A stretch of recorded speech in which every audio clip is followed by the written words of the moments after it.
The vaccine is coming out soon. I won't be talking about it, but I will tell you about the company behind it. The UK government has purchased 30 million doses of COVID mRNA vaccine from a company called Pfizer. The vaccine is due to be delivered in November, with the potential of 100 million doses by the end of the year and 1.3 billion doses next year. News just out. Pfizer says it could be ready to apply for emergency use authorization for its COVID-19 vaccine candidate by late November. It won't be mandatory at the beginning, but judging from the large orders, a gradual plan will be implemented to persuade and incentivize people to take the vaccine and put restrictions on people that don't, along with shaming campaigns.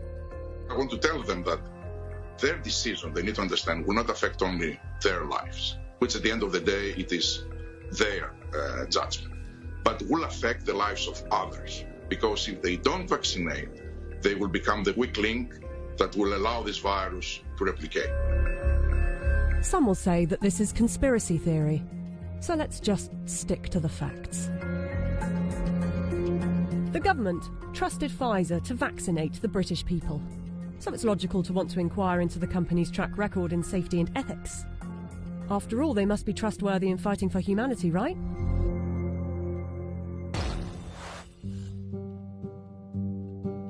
Pfizer made itself one of the largest pharmaceutical companies in the world by purchasing its competitors and through aggressive marketing tactics. What I'm about to tell you is only 20% of their rap sheet, otherwise this video would be hours long, but you can go to our website where you can see the full list. Pfizer received the biggest criminal fine in US history as part of a $2.3 billion settlement with federal prosecutors for mispromoting medicines and for paying kickbacks to compliant doctors. Pfizer pleaded guilty to misbranding the painkiller Bextra by promoting the drug for uses that were not approved by medical regulators. In the 90s, they were involved in defective heart valves that led to the deaths of more than 100 people. The company had deliberately misled regulators about the hazards.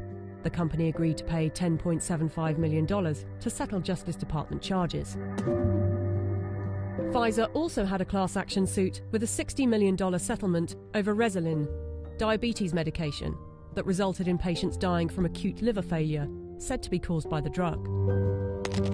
In the UK, they have been fined nearly £90 million by the UK's competition watchdog for unfair pricing to the NHS after hiking up the cost of an anti-epilepsy drug by 2,500%, charging the taxpayer an extra £48 million than the actual price, which is $2 million per year.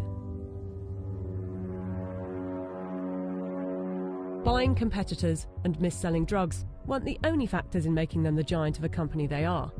Their special relations with doctors and medical professionals has also helped. In 2004, Pfizer's subsidiary agreed to pay $430 million to resolve criminal charges that it paid physicians to prescribe its epilepsy drug, Neurontin, to patients with ailments for which the medication was not approved. In 2010, a federal jury found that Pfizer committed racketeering fraud in its marketing of the drug. Pfizer disclosed that during a 6-month period the previous year, it had paid $20 million to some 4,500 doctors and other medical professionals for speaking on the company's behalf.